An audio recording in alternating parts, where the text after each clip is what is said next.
So, sinabi ng taong bayan magpa-drug test ka, ayaw niyang magpa-drug test. So, ang nangyari, if mapapansin nyo, during sa mga events na nandoon si Bongbong Marcos, kapag sasabihin na ng host na, "Welcome, our President of the Philippines, Marcos Jr." Di ba napapansin nyo, wala nang pumalakpak? Ang taong bayan po makakita kay Marcos Jr., hindi na natutuwa. Nung pumunta siya doon sa Cebu, kung makikita mo yung mga pamilya doon na biktima sa baha, wala nang gana. Hindi na nga siya niyayakap, hindi na nga siya pinapansin, di ba? Oh, yan po ang epekto, Bongbong Marcos, sa pagiging bangag mo. Narito ang Balitang Pinoy TV.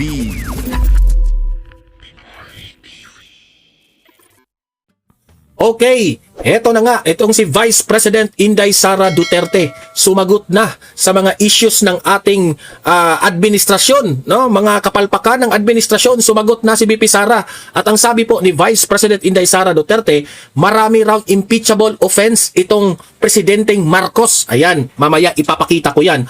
At sinabi rin ni VP Sara na tigilan na ang gaslighting ng administrasyon na ito. Kung ang kasalanan nyo, ituturo nyo lang naman sa ibang tao, wag na, di ba? Yan ang hirap sa inyo kasi nabubuking kayo ng taong bayan sa mga kapalpakan, kabalastugan, sa mga kaepalan ninyo, ituturo nyo sa iba. Mamaya ipapakita natin yan, ha? At itong si Vice President Inday Sara Duterte ay sinabi niyang sakaling si Bongbong Marcos ay mag-resign, ay handa na raw siyang maging presidente. At marami pong mga kababayan natin, especially itong mga loyalista at mga dilawang mga bobo at bangag, ay tinake raw nila ito na si VP Sara raw ay atat na maging presidente. Diyan kayo mali. Mamaya i-explain natin yan kasi binabanata nila si VP Sara sa statement na yan. Nakasaad naman yan sa konstitusyon eh. Siya ang pinakaunang mag-take over kung sakasakaling pumalpak ang presidente natin at yan po ay nasa konstitusyon. Hindi po atat si VP Sara. Ginawa lang niya ang kanyang mandato. Okay? Pero guys, bago natin pag-uusapan itong mga maiinit na balita natin ngayon ay help me po na i-like muna ha at i-share itong video na ito para guys kakalat ito sa taong bayan. Okay, sabay-sabay nating i-like muna at i-share itong video natin Facebook at YouTube. 1, 2, 3, go. Okay, like and share para maraming makalam. And also guys, paki-subscribe at paki-follow ito para lagi kayong updated sa mga balita na kagaya nito. At ma-notify ang inyong mga cellphones kung meron tayong breaking news. Okay? So, kagaya nito, breaking news ito. So, sabay-sabay natin i-follow, i-subscribe, Facebook at YouTube. Ready? Follow, subscribe. 1, 2, 3, go! Ayan, thank you very much. Okay. So, bakit nasabi ni Vice President Inday Sara Duterte na ito raw si Bongbong Marcos ay maraming impeachable offense? Meaning to say, maraming ginagawang pwedeng sampahan ng impeachment complaint itong si Marcos. Ito yung balita, panoorin natin. Inaakusahan ni Vice President Sara Duterte si Pangulong Ferdinand Marcos Jr. na umano'y maraming ginagawang impeachable offenses. Kasi si VP Sara, abogada rin yan, no? Lawyer rin yan. Alam ni VP Sara kung ano yung mga nilabag ni Bongbong Marcos as president. Okay? Especially na ayaw niyang magpa-hair follicle test. Pasok yun. Ang taong bayan humihingi ng pruweba na ikaw ay hindi gumagamit pero hindi mo ginawa. That is an impeachable offense, I think, no? Kabilang sa mga ito ang paglagda niya sa General Appropriations Act o isa rin yan. Yung pagpirma kay Bongbong Marcos sa sangkatutak na korupsyon, no? Sa 2025 national budget, bakit niya pinirmahan yun? Na kung sa tingin niya, maraming mga posibleng korupsyon ang mangyari. Di ba? Bakit hindi niya ni-review? Bakit hinayaan niya yun? Bakit pinabayaan niya, hindi niya sinusuri ng mabuti? Yan ang kamalian niya. GAA na inilarawan ni VP Sara bilang pinakamahusay na ebidensya na pagkakaugnay ng Pangulo sa mga budget insertion. Imagine. Ipinunto rin ng Vice Presidente na violation to the Constitution ang pagpapahintulot sa pagpasok ng International Criminal Court sa bansa na dahilan ng pagkakadakip kay dating kasi ngayon siguro sasabihin ng iba si Bongbong Marcos untouchable ngayon. Ang aking iniisip dito, what if hindi na presidente si Bongbong Marcos? Pagdating ng 2028, kung si VP Sara ang maging presidente, alam ko, ang daming kaso nitong si Bongbong Marcos. Marami siyang nilabag sa konstitusyon. Yung ICC pa, di ba? Bakit niya, maraming mga debate sa mga experts na mga lawyer na nagsasabi na ang administrasyong ito, maraming nilabag when it comes to the ICC. Hindi na tayo membro. Bakit niyo hinahayaan yan, di ba? Pangulong Rodrigo Duterte. Samantala, itinuturing na betrayal of public trusts Oh, yan ang betrayal of public trust. hindi pagpayag ng Pangulo na sumailalim sa drug tests. Correct. Sa ngayon, wala pang pahayag ang Malacanang kaugnay ng mga naging panawagan ni VP Duterte laban kay Pangulong Marcos Jr. Hindi ko na kailangan sabihin na kasali yung Pangulo dyan. Kasi kitang-kita naman natin, kanino bang pirma? Sasabihin na naman niya, hindi niya pirma yung nandoon sa GAA. hindi. Ako, Obvious naman, di ba? Siya yung pumirma sa GAA. So meaning to say, wala talagang ibang i-blame niyan. Kundi siya. Yan nga ang sabi ko sa mga loyalista, ang bulag ninyo sa katotohanan. Masyado yung idol nyo si BBM. Nilokok po kayo. Nagpaloko rin kayo. Kami, nabudol kami dati. Buti na lang, matalino kami at umiwas na kami kaagad dahil bubudulin na naman. Sila nabudol na nga, binudol pa ulit. Ganyan sila kabobo yung mga loyalista. yan. Hindi si Ferdinand Marcos Jr. ang pumirma dyan. Ang ebidensya ng kanyang participation is yung pirma niya sa GAA. Accountable siya because he allowed the insertions. So that is a culpable violation. Inalaw niya ang mga insertions. Yung mga insertions na yon, doon nagsimula yung mga korupsyon. Alam niya na posibleng magkaganon pero hinayaan niya, pinirmahan niya pa rin. Anong tawag mo doon? Hoy, mga loyalista, bulag ba kayo? Bulag nyo, no? Grabe. The Constitution. So, tama rin naman si Pipi Sara. Ang daming impeachable offense nitong si Bongbong Marcos. At kung ituturo sa kanila, kung mabubuking sila sa taong bayan sa kanilang mga kapalpakan, mahilig sila mangturo ng iba. Kasalanan nila. Ibibintang nila yan sa mga Duterte.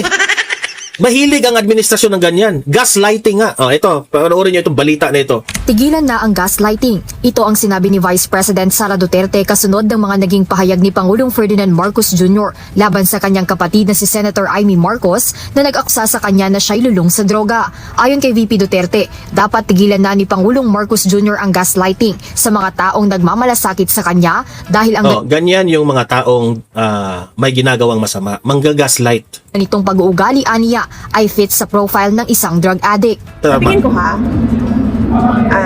it fits the profile of a drug addict. Di ba?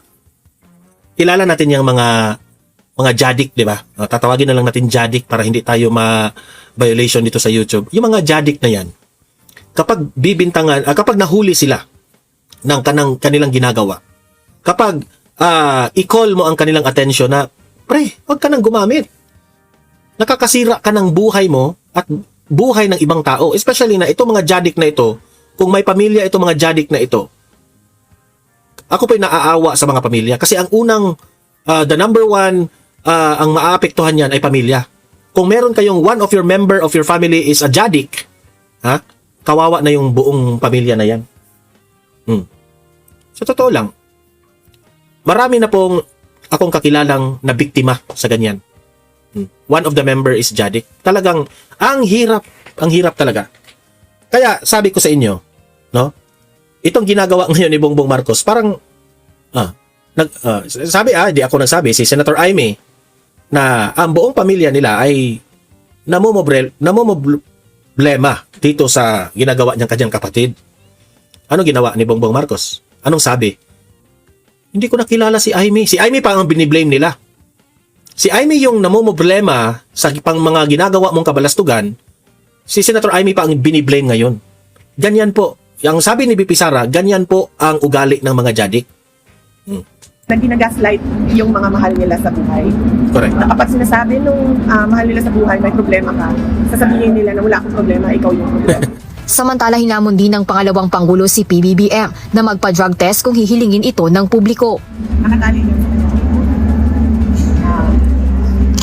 When he took the oath as president, he said, I consecrate myself for president. Basahin ko na lang kasi medyo mahina yung audio ni VP Sara. Nakatali yun sa kanyang oath. Bago naging presidente, nag-take ng oath yung presidente, di ba? Pero hindi niya yan pinapansin, hindi niya yan dinadamdam kasi bangag When he took the oath as president, he said there that I consecrate myself to the service of the nation. Ibig sabihin noon, ibinigay niya ang buhay niya sa bayan. Pero sa nakikita natin ngayon, hindi po yan nangyari. Di ba? Sa mga sinasabi ni Zaldico, nagnakaw pa sila. Hindi ako nagsabi niyan, ha? So, talagang the opposite ang mga nangyari. Okay? The opposite. Dahil, akala natin na ibibigay niya ang kanyang buhay, yun pala, nagnakaw sila. Sabi ni Zaldico, Binigyan niya yung sa kanya. binasa na natin yung sinabi niya. So, ibig sabihin, So, ito. So, ibig sabihin nun, ang nagmamay-ari ng buhay niya ngayon ay ang taong bayan. Kapag sinabi ng taong bayan na gusto namin magpa-drug test ka, hindi ka pwedeng humindi. Di ba? Kasi, nag-take ka ng oath. Ang sabi po ng sa constitution natin, when you take your oath, na ibigay mo ang buhay mo sa taong bayan, sa Pilipinas, sa bansang ito. Kapag sasabihin ng taong bayan na magpa-drug test ka, sundin mo. Di ba? ang nagmamayari sa buhay niya ngayon ay ang taong bayan. So, kapag sinabi ng taong bayan, gusto namin mag-drug test ka. So, sinabi ng taong bayan magpa-drug test ka, ayaw niyang magpa-drug test. So, ang nangyari, if mapapansin nyo, during sa mga events na nandoon si Bongbong Marcos, kapag sasabihin na ng host na, "Welcome, our President of the Philippines, Marcos Jr." Di ba napapansin nyo, wala nang pumalakpak? Ang taong bayan po makakita kay Marcos Jr., hindi na natutuwa. Nung pumunta siya doon sa Cebu, kung makikita mo yung mga pamilya doon na biktima sa baha, wala nang gana. Hindi na nga siya niyayakap, hindi na nga siya pinapansin, di ba? Yan po ang epekto, Bongbong Marcos, sa pagiging bangag mo. Hindi ka na ayaw. Kasi ayaw mong sundin ang taong bayan. Ang sabi ng taong bayan, magpa-drug test ka, ayaw mong sundin. So, ang taong bayan, ayaw nang maniniwala sa'yo. Hindi na natutuwa ang taong bayan. Hindi na nga ngumingiti ang taong bayan every time na makita ka. Nasusuka na nga sila makita yung mukha mo. Hindi ka pwede. Dagdag ng Vice Presidente, handa siyang sumama rito upang magpa-drug test din. Huwag siya mag-alala. Huwag siya matakot. Sasamahan ko siya. Sabi ni Bibi Sara, huwag siyang mag-alala. Huwag siyang matakot. Sasamahan ko siya. I'm sure sasamahan siya ni Senador Aimee magpapadrug test din. Yun. At ako, kahit na kaunti na lang ang naiwan sa buhok. Para fair tayong lahat, magpa-drug test na rin si BP Sara at si Senator Aimee at ikaw, Bongbong Marcos. Pero ayaw mo. Takot kang magpa-drug test. Bakit kaya? Sasamahan siya. I'm sure sasamahan siya ni Senator Aimee. Magpapadrug test din yun. Ako, kahit na kunti na lang yung naiwan sa buhok ko, sige, magpapadrug test din ako. Huwag siyang matakot. Kasi para sa bayan naman yun. Huwag ka raw matakot, Bongbong Marcos, kasi para sa bayan yan. Bukod dito, inakusahan din ni VP Sara si Pangulong Marcos Jr. O baka takot siyang mapositive. Baka, hindi ako nasa ano yan. Kasi ayaw na eh. Bakit takot mo siya? na umano'y maraming ginawang impeachable offense. Kabilang sa mga ito aniya ay ang paglagda niya sa General Appropriations Act o GAA na inilarawan ni VP Sara bilang pinakamahusay na ebidensya sa pagkakaugnay ng Pangulo sa mga budget insertion. Hindi ko na kailangan sabihin nakasali yung Pangulo dyan. Kasi kitang-kita naman natin, kanino bang pirma? Sasabihin na naman niya, hindi niya pirma yung nandoon sa GAA. Hindi. Ako yan. Hindi, si Ferdinand Marcos Jr. ang pumirma dyan. Ang ebidensya ng kanyang participation is yung pirma niya sa GAA. Well, accountable siya because he allowed The insertion. insertions. So that is a culpable violation of the Constitution.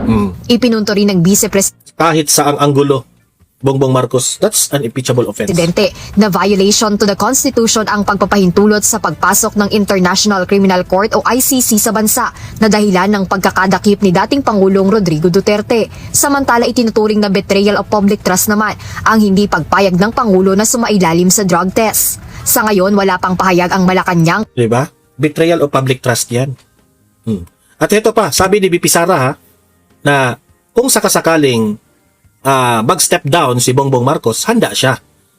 Ang sinasabi naman ng mga dilawan at mga loyalista, atat na raw si BP Sara maging presidente. Mga gunggong! Mga gunggong talaga kayo! Gunggong! Si BP Sara po ay bago siya naging vice president, nag-take rin siya ng oath na she is ready kung ano man ang mangyari ng presidente. Yan naman talaga ang mandate ng vice president. Mga bobo kasi kayo eh. O eto, panoorin niyo itong balita na ito. Handa na raw palitan ni VP Sara Duterte si Pangulong Bongbong Marcos kung kinakailangan. May bagong pasaring din ng bise sa mga pahayag ng Pangulo laban sa kapatid niyang si Senator Amy Marcos. Aniya sa frontline sa balita si Bill Montalvo ng News 5 Mindanao. Sa exclusive interview ko kay Vice President Sara Duterte nitong linggo, tinanong ko siya kung handa ba siyang humalili sakaling magkudita laban kay Pangulong Bongbong Marcos. Sa gitna ito ng issue sa korupsyon sa flood control projects. Sabi ng bise, Yan ang hindi ko muna sasagutin kasi magkakagulo tayo niyan. pero kanina sa isang ambush interview kay VP Sara, natanong ulit siya tungkol dyan. President, if anything would happen na resign si Pangulong Marcos, how could you uphold yung siya mantin as successor to President? In case Are you of, ready, ma'am, na of course, there is no question about my readiness. Pinesenta ko sa inyo yun, ang sarili ko at alam ko na first in line ako sa succession. Wala nang Kasi trabaho yan ng Vice President. tanong doon kung ano ang gagawin ko. Yun ang mandate sa akin ng Constitution. At alam ko yun nung ako ay tumakbo. At binoto ninyo ako as Vice President knowing that I am the first in line. Nauna nang pinabulaanan ng bise ang anumang impormasyong nagdadawit sa kanya sa destabilisasyon laban sa administrasyon. Ang pag-ugong ng umano'y kudita ay sa gitna ng isyu sa korupsyon sa gobyerno. Kumbinsido nga raw si VP Sara sa pahayag ni Zaldico na sangkot sa budget insertions ang Pangulo at ang kanyang anak na si Congressman Sandro Marcos. Hindi niyo ba nakikita? Bakit hindi nakikita ng mga tao yun? It's a matter of reading the budget. Lahat ng ebidensya nandiyan. Ito na nga mga kabalita. Ano na ang masasabi nyo patungkol sa balitang ito? Please comment down below mga kabalita. Pag-usapan natin yan sa comment section. At kung di ka pa nakasubscribe sa ating channel, baka naman